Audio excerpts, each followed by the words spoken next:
ብሔራዊ የታክስ ሪፎርም ግብረ ኃይል በ2018 በጀት ዓመት የገቢ አሰባሰብና የሪፎርም ስራዎች አፈጻጸም እንዲሁም የ2019 በጀት ዓመት እቅድ ላይ በገቢዎች ሚኒስቴር የመሰብሰቢያ አዳራሽ ውይይት አካሂዷል። ግብረ ኃይሉ በገቢ አስተዳደር ተግባራት መሰረታዊ ለውጥ ማምጣት በሚያስችሉ የታክስና ጉምሩክ ፖሊሲዎች፣ የገቢ ዘርፍ ሪፎርም ስራዎች፣ የሀገር ውስጥ ታክስ እንዲሁም የጉምሩክ ቀረጥና ታክስ አስተዳደር ተግባራት ዙሪያ በዝርዝር መክሯል። በ2018 በጀት ዓመት የሀገር ውስጥ ታክስና የጉምሩክ ቀረጥ አሰባሰብ ከተያዘው ግብ አንጻር ከእቅድ በላይ መፈጸም ስለመቻሉ ግብረ ኃይሉ የገመገመ ሲሆን ለስኬቱም የማክሮ ኢኮኖሚና የገቢው ዘርፍ ፖሊሲ ማሻሻያ እርምጃዎች፣ ከክልሎችና ከተማ አስተዳደሮች ጋር ያለው የስራ ትብብር፣ ለገቢው ዘርፍ ሰራተኞች የተደረገው የማትጊያና የታየ ውጤታማ የስራ አመራር እንዲሁም የገቢው ዘርፍ ሪፎርም ተግባራት በአግባቡ መከናወናቸው ውጤቱ እንዲመዘገብ አስቻይ ሁኔታዎችን ፈጥሯል ተብሏል። በተያዘው 2019 በጀት ዓመትም ይህንኑ ስኬት አስጠብቆ ለማስቀጠል የገቢዎች ሚኒስቴርና ጉምሩክ ኮሚሽን ዝርዝር የአፈጻጸም እቅድ አዘጋጅተው ወደ ስራ መግባታቸው የተገለጸ ሲሆን በተያዘው በጀት ዓመትም በተቋማቱ የተጠናከረ የስራ አመራር ተግባራት እንደሚከናወኑ እንዲሁም ብሔራዊ ታክስ ሪፎርም ግብረ ኃይል የቅርብ ክትትልና ድጋፍ እንደሚያደርግ ተገልጿል። በዚህም ለገቢ አሰባሰቡ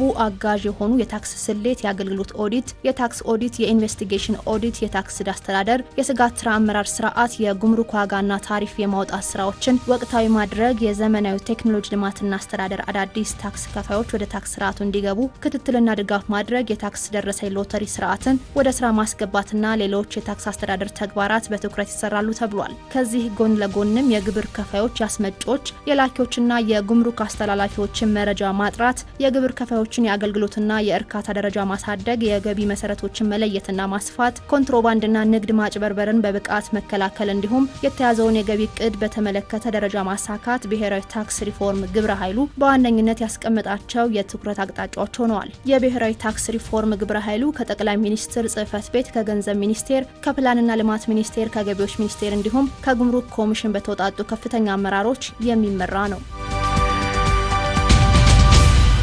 የኢትዮጵያ ጉምሩክ ኮሚሽን የ2018 በጀት ዓመት ከ738 ቢሊዮን ብር በላይ ገቢ መሰብሰቡን ገለጸ። የኢትዮጵያ ጉምሩክ ኮሚሽን በ2018 በጀት ዓመት ብር 725.27 ቢሊዮን ለመሰብሰብ አቅዶ ብር 738.14 ቢሊዮን ወይም የእቅዱን 101.77 በመቶ መሰብሰብ መቻሉን የጉምሩክ ኮሚሽነር ደበሌ ቃባታ በሰጡት መግለጫ አሳወቁ።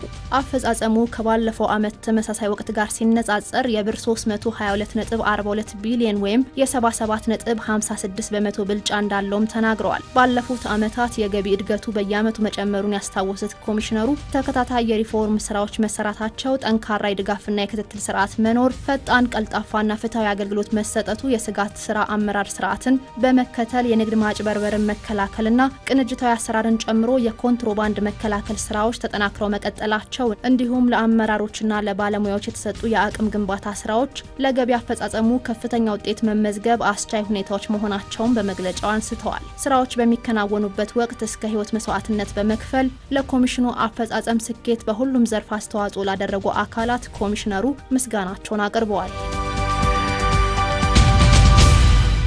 ከ422 ሚሊዮን ብር በላይ ግምታዊ ዋጋ ያላቸው የኮንትሮባንድ እቃዎች በቁጥጥር ስር ዋሉ። የጉምሩክ ኮሚሽን ከሰኔ 25 እስከ ሰኔ 30 ቀን 2018 ዓ.ም ባደረገው ክትትል 414.7 ሚሊዮን ብር የገቢ የኮንትሮባንድ እቃዎችና 7.9 ሚሊዮን ብር የወጪ በድምሩ 422.6 ሚሊዮን ብር ግምታዊ ዋጋ ያላቸው የኮንትሮባንድ እቃዎች በተለያዩ ቅርንጫፍ ጽህፈት ቤቶች መያዙን አስታውቋል። በቁጥጥር ስር ከዋሉት የኮንትሮባንድ እቃዎች መካከል አዲስና ልባሽ ጨርቆች፣ ኤሌክትሮኒክስ፣ የክላሽ ጥይቶች፣ የግንባታ እቃዎች፣ ቡና፣ ጥራጥሬ፣ የተሽከርካሪ መለዋወጫ፣ የመዋቢያ እቃዎች፣ ጫት፣ አደንዛዥ እጾች፣ መድኃኒት፣ ማዕድናት፣ የቁም እንስሳትና የውጭ ሀገር ገንዘቦች ይገኙበታል። የገቢና የውጭ ኮንትሮባንድን በመቆጣጠር ረገድ አዲስ አበባ ኤርፖርት ጉምሩክ 115 ሚሊዮን፣ ሞያሌ ጉምሩክ 93 ሚሊዮን እና አዋሽ ጉምሩክ ቅርንጫፍ 61 ሚሊዮን ብር ግምታዊ ዋጋ ያላቸው የኮንትሮባንድ እቃዎችን መያዝ ችለዋል። የኮንትሮባንድ እቃዎቹ በጉምሩክ ኮሚሽን ሰራተኞች፣ በፌዴራል ፖሊስ፣ በክልል ፖሊስ አባላትና ህብረተሰቡ ባደረጉት የጋራ ጥረት በፍተሻ በጥቆማና በበረራ የተያዙ ሲሆን የኮንትሮባንድ እቃዎችን ሲያዘዋውሩ የተገኙ 21 ተጠርጣሪዎችና 15 ተሽከርካሪዎችን በቁጥጥር ስር መዋላቸው መረጃው ያሳያል። የጉምሩክ ኮሚሽን በዚህ የህግ ማስከበር ስራ ላይ ለተሳተፉ የኮሚሽኑ ሰራተኞችና አመራሮች፣ የክልልና የፌዴራል ፖሊስ አባላት እንዲሁም ለመላው ህዝብ ምስጋናውን አቅርቧል። የኮንትሮባንድና ህገወጥ ንግድ የአፈጻጸም ስልቱ ተለዋጭ በመሆኑ ድርጊቱን ለመግታትና በሀገር ኢኮኖሚ የሚያሳድረውን ተጽዕኖ ለመከላከል ጉምሩክ ኮሚሽን ብቻ የሚያደርገው እንቅስቃሴ በቂ ባለመሆኑ ሁሉም ባለድርሻ አካላትና ህብረተሰቡ የበኩላቸውን ድርሻ እንዲወጡ ጉምሩክ ኮሚሽን ጥሪውን ሲያቀርብ መቆየቱ የሚታወስ ነው።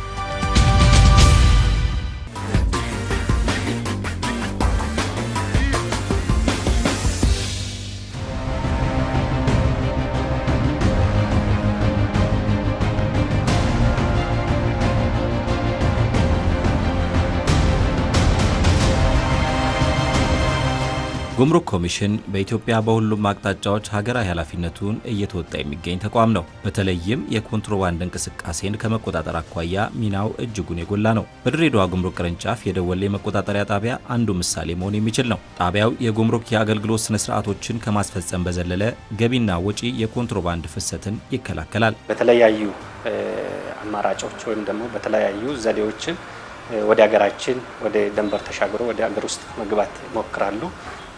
ኬላዎቻችን አካባቢ ላይ አለን። በየቦታው ኬላ ደወሌ አለን፣ ዲዮ ቆቤ፣ ዱሬ እንደዚሁም ሀረር አለ።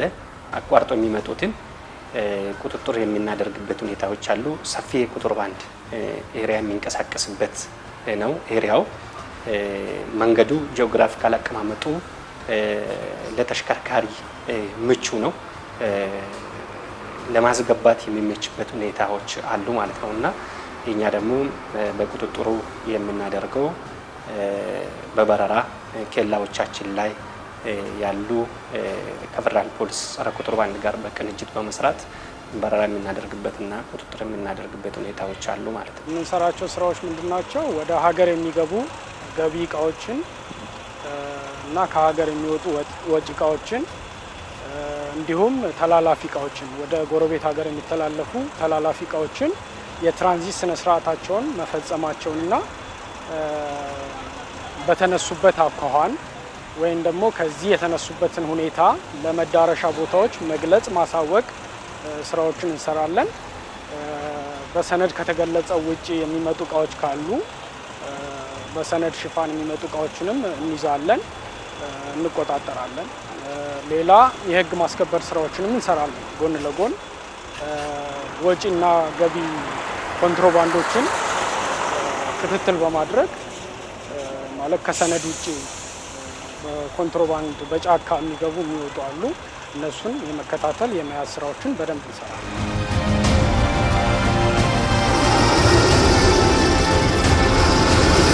አሁን እዚህ ስራ ላይ ምሰራው ኤክስፖርትና ኢምፖርት ከዛ መጀመሪያ ደብዳቤ መኪና ይፈተሻል። ወረቀቱን ቼክ ያደርጋል። ሁሉም በህጋዊ ከሆነ ቼክ ያደርጋል። ገምቢና ይገባል። በሎምቢ ኮንቴነር ቁጥር ሁሉም እዛው ቼክ ያደርጋል። ደብዳቤን ቼክ ያደርጋል። ከዛ በቃ ሁሉም በህጋዊ ከሆነ መጀመሪያ ይመዝገባል፣ ይፈተሻል፣ ይመዘገባል። ቀጣይ ሲስተም ይገባል፣ ማሽን ይገባል።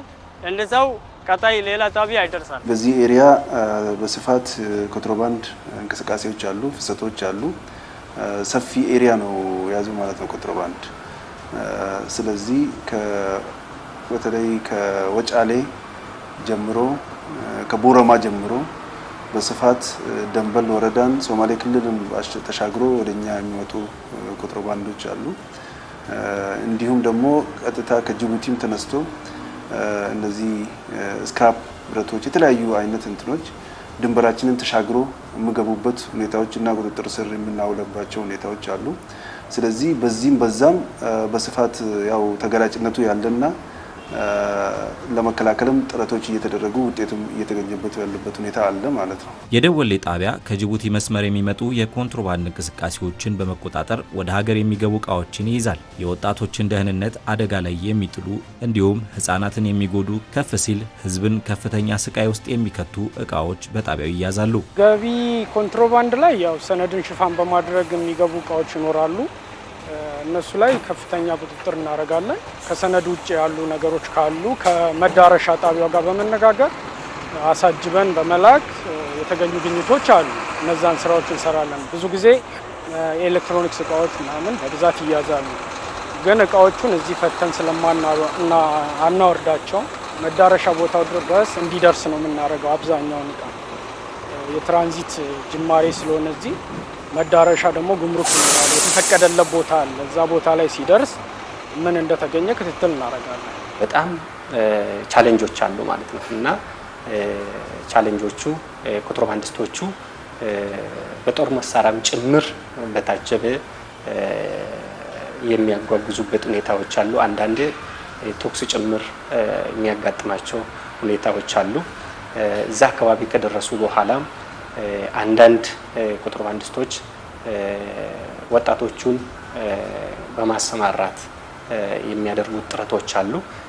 ነገር ግን ጸጥታውም የኛም ባለሙያዎች በጥንቃቄ በተሞላበት ስራውን አከናውኖ ጥሩ ውጤቶች እያስመዘገቡ ያለ ሁኔታ ነው ያለው።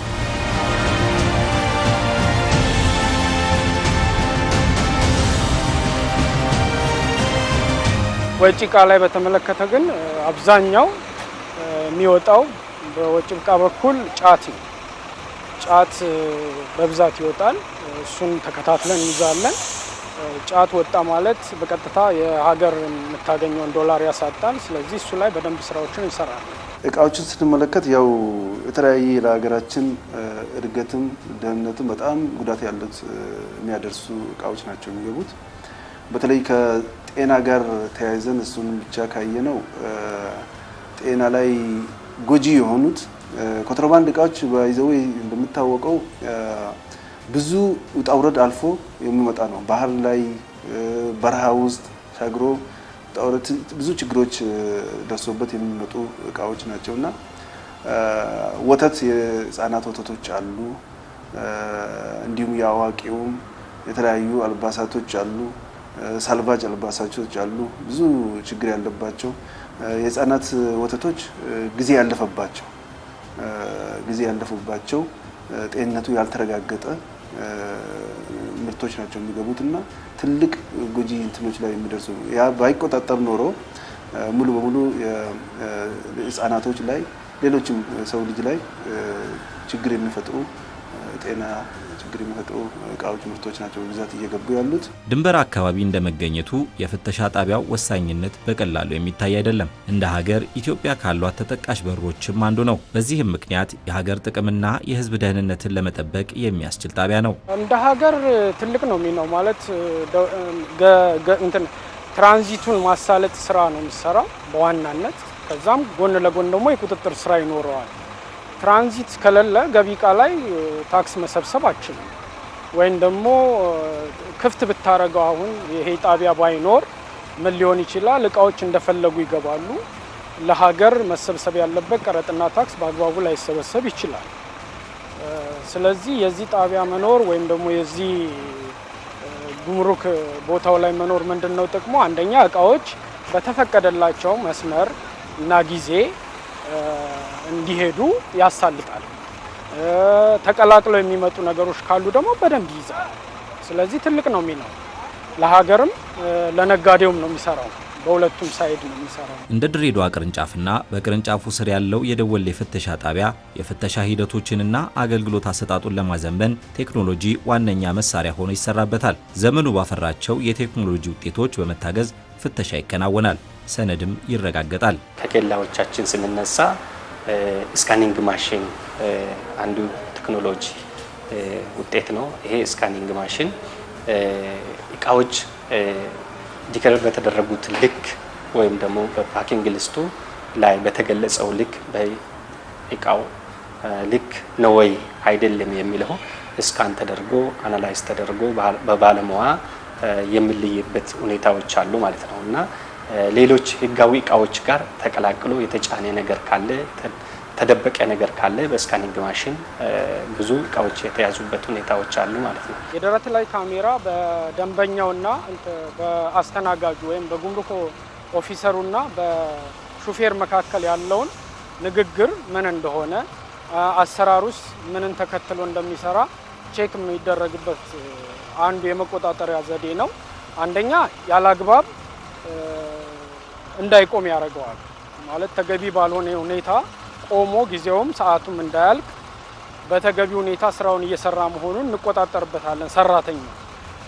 ሌላው ተገቢ ያልሆኑ እቃዎች ፍተሻ በሚያደርግበት ጊዜ አይቶ እንዳላየ እንዳያልፍ ቁጥጥር ይደረግበታል። በዚህ ረገድ ከፍተኛ ሚና አላቸው።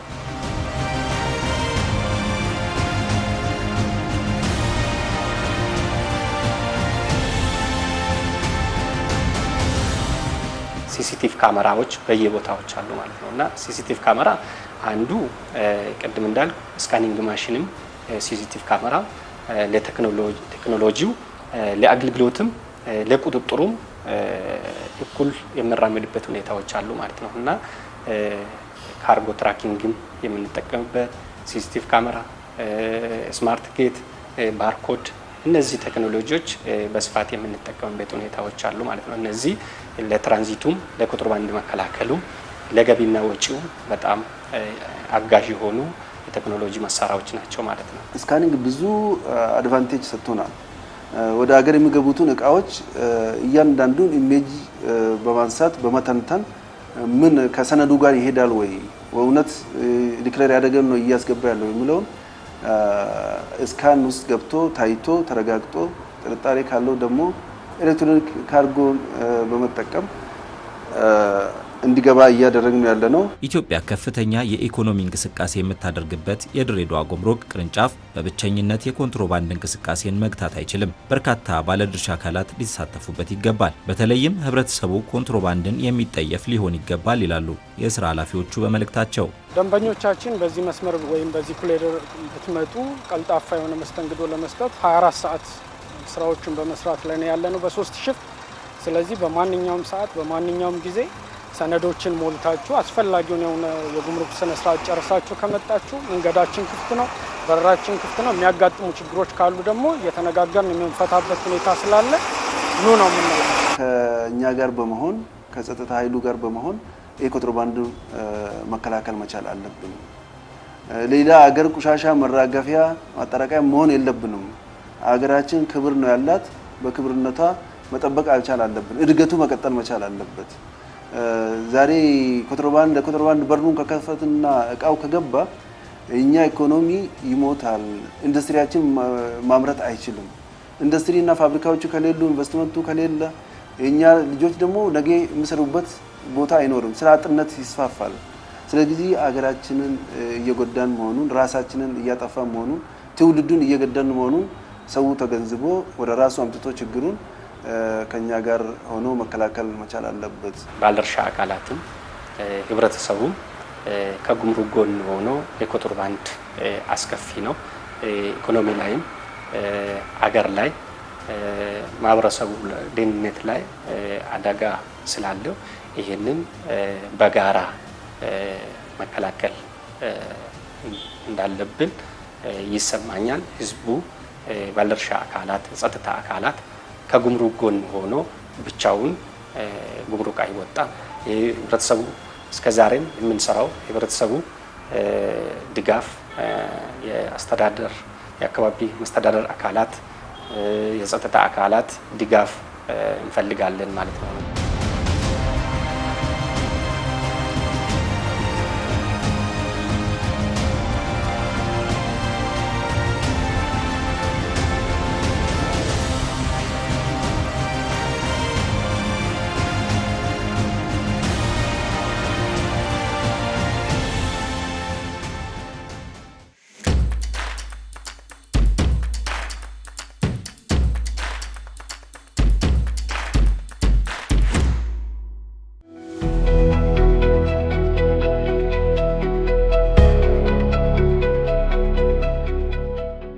ታክስ ዕዳ ማለት ታክስ ከፋዩ ግብር ከፋዩ በጊዜው በሰዓቱ ሳይከፍል ይቀርና ካለፈ በኋላ ሲመጣ የሚወጣለት አንደኛው ይሄ ነው። ሌላኛው ደግሞ በኦዲት ግኝት ኦዲተር ኦዲት አድርጎ ግብር ከፋዩ ከሚከፍለው በላይ ካገኘበት ውሳኔ ማስታወቂያ ያወጣለታል። ከዛ ይሄ የታክስ ዕዳ ይባላል ማለት ነው። ከፋፈሉ እንደ ግብር ከፋዩ አቅም ይወሰናል። ለምሳሌ ግብር ከፋዩ የወጣበትን ውሳኔ ይዞ መጥቶ በአንድ ጊዜ ሊከፍል ይችላል። ኦር ደግሞ አቅሙ እንትን ማይል ከሆነ በአንድ ጊዜ መክፈል አቅም ከሌለው በስምምነት የሚከፍልበት መንገድ አለ፣ መመሪያ አለ። ተስማምተን በዚህ ያህል ጊዜ በግብር ከፋይ አቅም አለ መመሪያ የተቀመጠለት አለ የሊሚት ማለት ነው ከዚህ በላይ ሲሆን ይሄን ያህል ወር እንድንሰጠው የተቀመጠ አለ ማለት ነው ግብር ከፋዩ አሁን ለምሳሌ ራሱ አሳውቆ የሚከፍለውን ግብር ሳይከፍል ቀርቶ ጊዜ አልፎበት ሲመጣ ይሄ ውሳኔ ለዚህኛው ውሳኔ ስምምነት አንሰጠው ስምምነት ምን ሰጠው ለማንኛው ነው ኦዲት ተደርጎ በኦዲት ግኝት ሲመጣበትና ይሄ ያላሰበው ነው ያላቀደው ድንገት የመጣበት ስለሆነ ለሱ የተቀመጠ መመሪያ አለ ለምሳሌ እኛ አነስተኛ ግብር ከፋዮች ናቸው እኛ ጋር ያሉት እነዚህ አነስተኛ ግብር ከፋዮች መጠን አላቸው ለ3 ወር ጊዜ የምንሰጠው 50 ሺና ከዛ በላይ በፍሬ ግብር 50 ሺና ከዛ በላይ እዳው ከሆነ ለ3 ወር ጊዜ እንሰጠዋለን በምን እንለየዋለን መጀመሪያ ኦዲት ሲደረግ በሪስክ ተለይቶ ነው ኦዲት የሚደረገው ማለት ነው ስለዚህ በዛ ነው እኛም የምንለየው የመክፈል አቅሙን አይተን ባክ ሂስትሪውን ቼክ እናረጋግና በዛ ልክ ነው ስምምነት የምንሰጠው ማለት ነው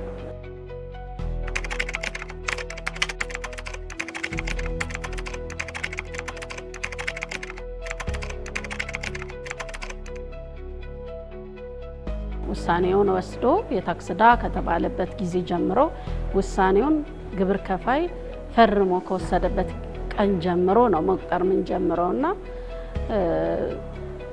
ከወሰደ በ30 ቀን ውስጥ መክፈል ከቻለ 100% የሚነሳ መቀጫ አለ ወለዱን ውሳኔው ላይ ያለውን ወለድ ብቻ ነው ሊከፍል የሚችለው ማለት ነው በ30 ቀን ውስጥ ከ30 ቀን በኋላ የሚመጡም አሉ ከ30 እስከ 60 ቀን ሲሆን ደግሞ ተጨማሪ ወለድ ይኖረዋል ፕላስ ደግሞ ፔናልቲ 100% የሚነሳው የተወሰነ አማውንት ይጨመርባቸዋል ፔናልቲዎች እንተናላቸው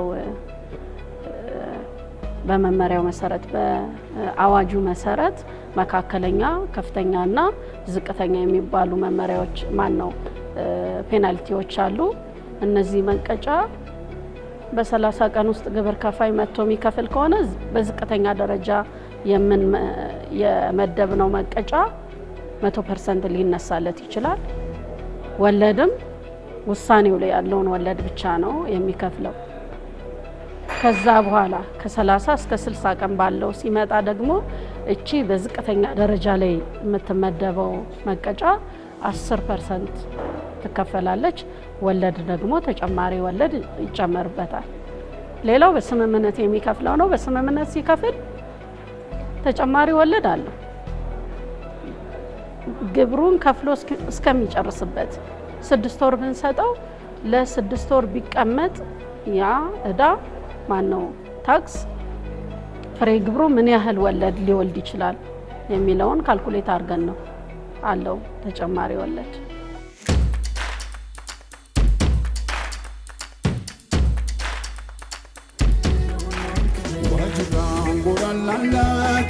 ummata bisun dagatu tajajila kan kunoza dadafon tarira basa ባላፊነት ላይ ያለ የሆነ ህዝብ አገልጋይ የትርሻችን ይወጣ ክቡር ክብር ከፋይ ህገ ወጥነት ኮንትሮባንድ አደንዛዥ መድኃኒቶች የትውልድ ማጥፊያ ናቸው የጠላት መሳሪያዎች